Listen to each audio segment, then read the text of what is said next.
When I was 19, my parents left for a 3-day trip to Chicago and trusted me to stay home alone. At first, it felt amazing.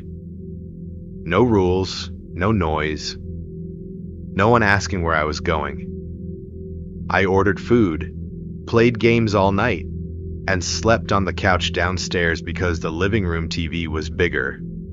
The first night was completely normal. The second night wasn't. Around 11:40 p.m., I was in the kitchen making a ramen when I heard footsteps upstairs.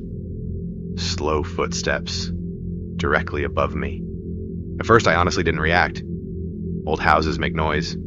Pipes. Wood settling, whatever. But then the footsteps crossed the hallway upstairs. Very clearly.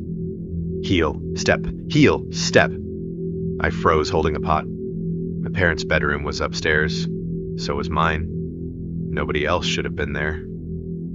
I muted the TV in the living room and listened.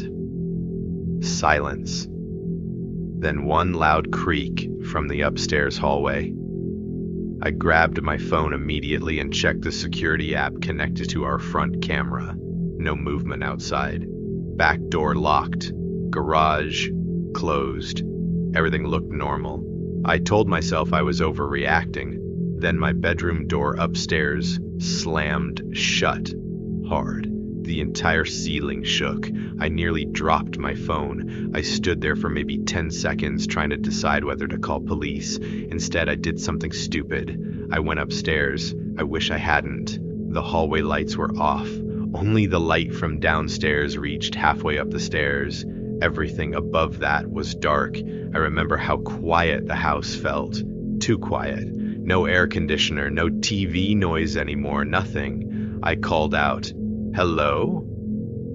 No answer. I slowly walked down the hallway toward my room. The door was closed. I knew for a fact I left it open earlier. I pushed it open. Nobody inside. Window shut. Closet empty. Bathroom empty. Nothing. I almost laughed from relief. Then I noticed my computer chair slowly spinning, like someone had just stood up from it. I backed out immediately. The moment I stepped into the hallway again, I heard movement downstairs. Fast footsteps, running across the living room. I rushed to the staircase. Nobody there. But the front door was now slightly open, just a few inches. Cold air drifting inside. I know I locked it earlier. I slammed it shut and locked every deadbolt. Then I called my dad. He answered half asleep. I explained everything. He told me I was freaking myself out and suggested I invite a friend over. While still on the phone with him, I walked room to room downstairs, checking everything, nothing missing, no signs of entry. Eventually, I calmed down enough to believe maybe I imagined it. Then my dad suddenly stopped talking mid-sentence. I heard him breathing quietly on the phone. "Why is someone standing behind you?" My stomach dropped instantly. I turned around. Nobody there, just the dark kitchen behind me. I started yelling, asking what he saw. My dad sounded panicked now. "I swear I saw someone walk past behind you." I spun back toward the kitchen again. Still nothing. Then from upstairs, 3 slow knocks. Knock, knock, knock. My dad heard them through the phone, too. "What the hell was that?" I whispered that it came from upstairs. Then we both heard something else. A voice, very faint, directly above me. "Hello?" It sounded exactly like my voice. Exactly. Same tone, same pitch, like a recording of me. I ran outside immediately while my dad stayed on the phone calling police from another line. I waded across the street in my neighbor's driveway, shaking uncontrollably. Every light in the house was still on. From outside, everything looked perfectly normal. Then I saw movement upstairs. Someone walked past my bedroom window. Tall figure, too tall to be me. Police arrived within minutes. They searched the entire house. Nothing. No signs of forced entry, no footprints, no broken windows, Nothing stolen. One officer even joked that maybe the house was haunted. I didn't sleep there the rest of the weekend, but the worst part happened after my parents got home. My dad asked me to check something in the attic with him. Apparently, one officer had noticed scratch marks around the attic hatch and the hallway ceiling. We pulled the ladder down and went up together. At first it looked empty. Dust. Boxes. Insulation. Then my flashlight hit something near the far wall. A folding chair, facing downward toward the attic opening. Beside it were empty water bottles, candy wrappers, and cigarette butts. Someone had been living up there, watching the hallway through the attic hatch. Watching me. The police came back immediately after we called.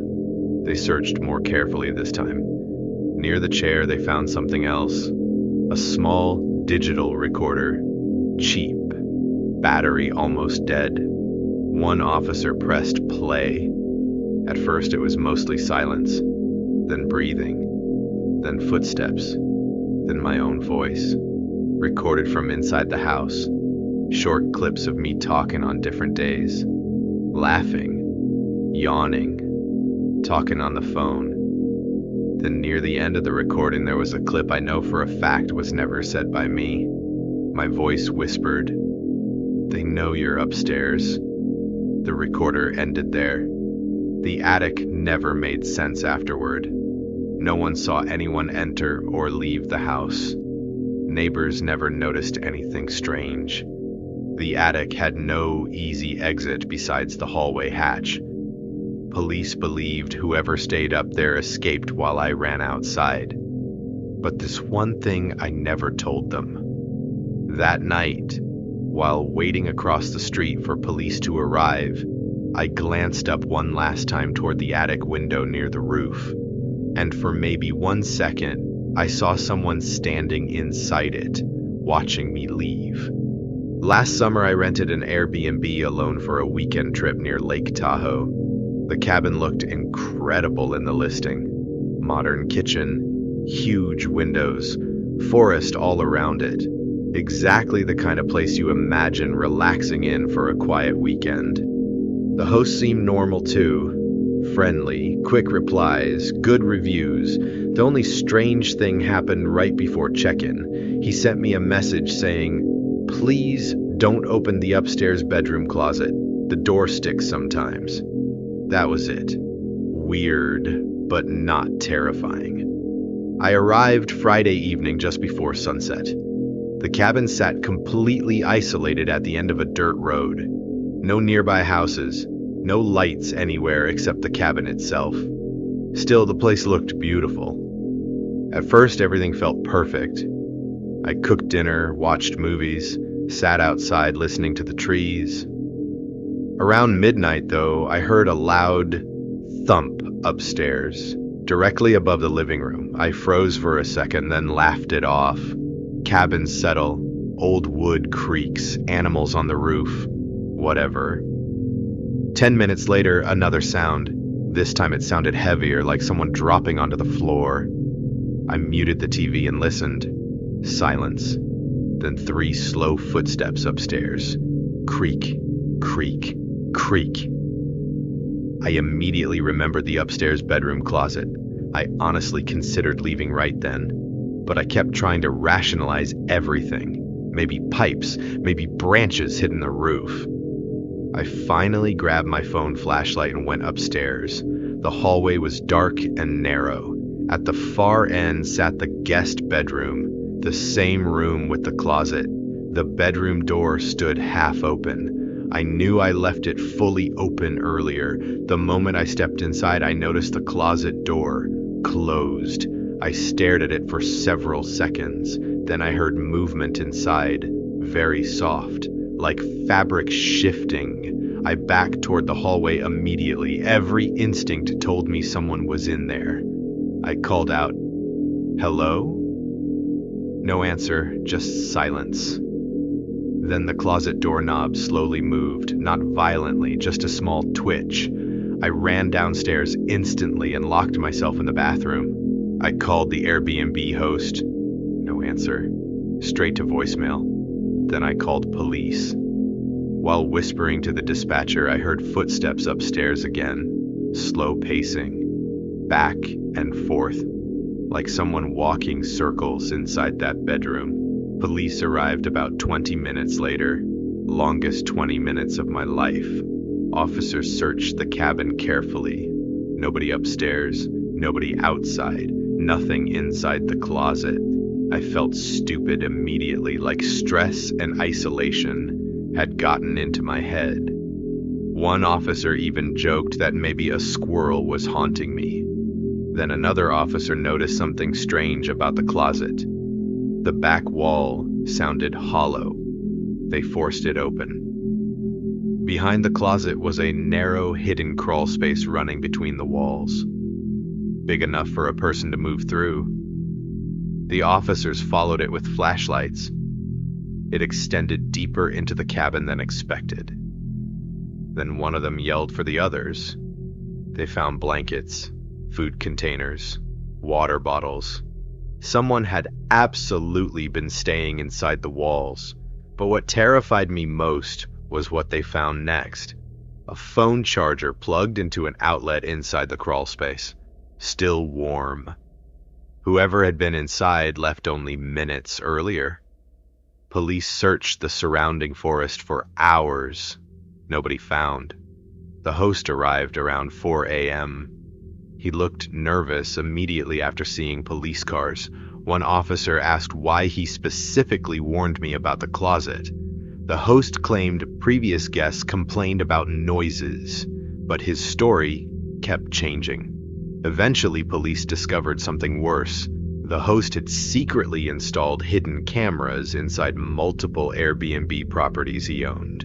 Bedrooms, living rooms, bathrooms, everything. But that wasn't even the worst part. During questioning, investigators discovered deleted messages between the host and another man. The messages discussed watching guests panic. One message specifically mentioned, "Wait until someone stays there alone again." Police believed the crawl space had been intentionally built so someone could move through parts of the cabin unseen. The hidden cameras allowed them to monitor guests the entire time. Apparently, several renters had left negative reviews mentioning strange noises at night. Others claimed objects moved around while they slept. One guest reported hearing breathing near the bed. Most people assumed those reviews were fake or exaggerated. I almost did too. Until police showed me something from the hidden cameras, footage from earlier that night. The upstairs bedroom. The camera angle faced directly toward the closet. At around 11:53 p.m., the closet door slowly opened by itself. A man crawled out from inside the wall space, thin, wearing dark clothes, face partially covered. He stood silently beside the bed for almost 15 minutes, just staring downstairs toward where he could probably hear the TV, waiting. At one point, he smiled at the camera. Then around midnight, he deliberately knocked something over inside the room, the exact sound I heard downstairs. He wanted me to come upstairs. The police eventually arrested both men. Investigators later linked them to multiple stalking incidents involving previous renters. I found out months afterward that one woman claimed she woke up during a stay there and saw a man standing in the bedroom corner watching her sleep. Nobody believed her. Now I do. I still use Airbnb sometimes, but I never stay alone anymore. And every single time I enter a rental, the first thing I check is the closet. About a year ago, I moved into a tiny apartment in downtown Seattle. The place honestly sucked. Thin walls, broken elevator, neighbors constantly yelling, but the rent was cheap enough that I ignored all of it. The apartment building itself was old, like 1970s old. Long, dim hallways, buzzing fluorescent lights, that kind of place. I worked late shifts at a grocery store back then, usually getting home around midnight. One night after work, I couldn't sleep and ended up browsing random forums online. At some point, I found a weird thread discussing hidden livestream websites. Most people assumed they were fake. The thread linked one site specifically. No homepage, no logo, just hundreds of livestream thumbnails arranged in rows. No titles either, just camera feeds, parking garages, storage rooms, empty offices, dark hallways. Some looked abandoned, others clearly weren't. The entire site felt illegal somehow, like I wasn't supposed to be there. I clicked through a few streams out of curiosity. One showed an empty laundromat. Another showed a gas station parking lot. Then I clicked a stream that instantly made my stomach drop. It showed an apartment kitchen, small kitchen, white cabinets, cheap microwave above the stove, magnet shaped like Oregon on the fridge. My magnet, my kitchen. I remember genuinely freezing in my chair. At first my brain refused to process it, then movement appeared in the stream. Me, walking into frame carrying a grocery bag. The footage was live. I checked the timestamp in the corner. Real time. Someone was live streaming my apartment. I immediately searched the kitchen for cameras. Nothing obvious. I unplugged everything. Microwave, coffee maker, rotor. Then I checked the stream again on my laptop. Still live. The camera angle sat high near the ceiling corner, pointing down into the kitchen. Somehow it had to be hidden there. I grabbed a chair and started checking smoke detectors and vents. Nothing. And then I heard footsteps outside my apartment door. Slow footsteps, stopping directly outside. I froze. Whoever stood out there didn't knock, didn't move, just stood there silently. I checked the peephole. Nobody. But the footsteps started again the second I stepped away, walking down the hallway very slowly. I stayed awake until sunrise. The live stream remained active the entire night. Around 6 a.m., it suddenly went offline. Black screen. The next day I contacted building management. They barely cared. The manager assumed someone hacked my Wi-Fi. I explained the camera angle clearly came from inside the apartment. He still brushed it off. That night after work, I checked the site again. The stream was back. Except now, the camera angle had changed. It showed my bedroom. I wasn't even fully inside the room when I realized it. The stream showed my bed, my closet, my window, everything. And sitting on the edge of the bed, someone else, a man wearing a dark hoodie, just sitting there, facing away from the camera. I dropped my phone immediately. By the time I grabbed it again, the stream was offline. I called police. 2 officers searched the apartment carefully. Nobody there. No signs of forced entry, nothing stolen. One officer suggested it was an elaborate prank. Then the younger officer noticed something strange. The vent above my bedroom closet had fresh scratches around the screws. They removed the vent cover. Behind it was empty darkness, a narrow maintenance space between apartments, big enough for someone to crawl through. Police followed the space for several units before losing the trail near a locked maintenance door in the basement. Inside the vent near my apartment, they found food wrappers, water bottles, and cigarette ash. Someone had absolutely been inside there recently. I stayed at a motel that night, but I couldn't stop thinking about the live stream site. The next evening, curiosity got the better of me. I opened it again. My apartment stream was still there, except now the camera showed my apartment completely empty. Because I wasn't home. I watched for several minutes. Nothing moved. Then a figure crawled slowly out from beneath my bed. The same hoodie, same build. The man stood up and stared directly into the hidden camera. Then he smiled and typed something onto my bedroom mirror using his finger. The stream quality was terrible, but I could still read it. "Come back!" I almost threw up. Police traced the website through several overseas servers.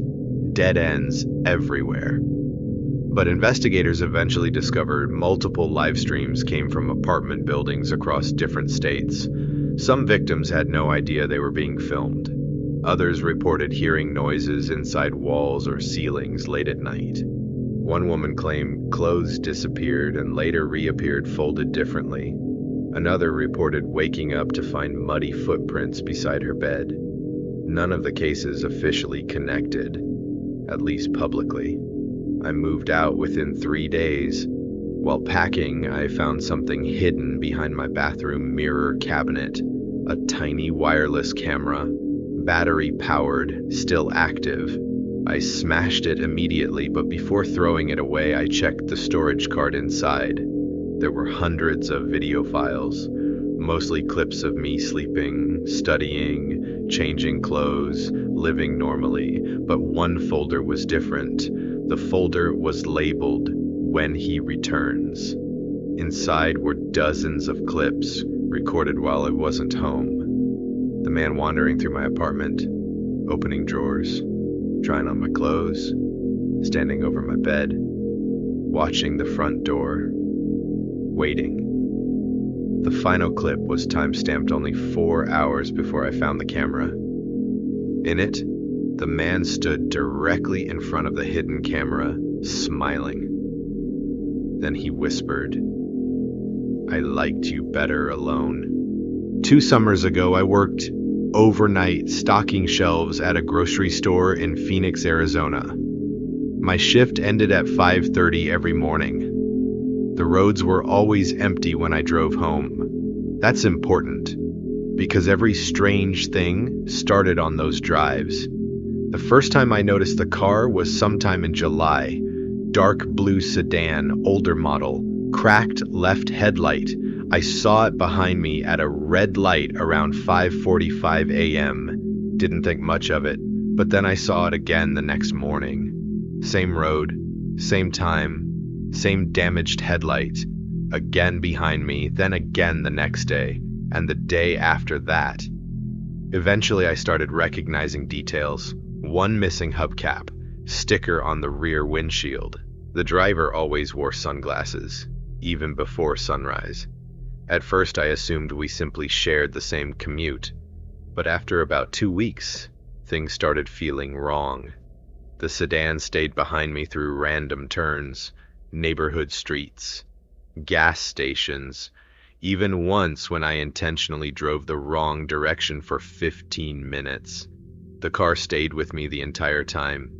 That morning, I finally panicked and drove straight to a police station. The sedan kept following until I turned into the parking lot.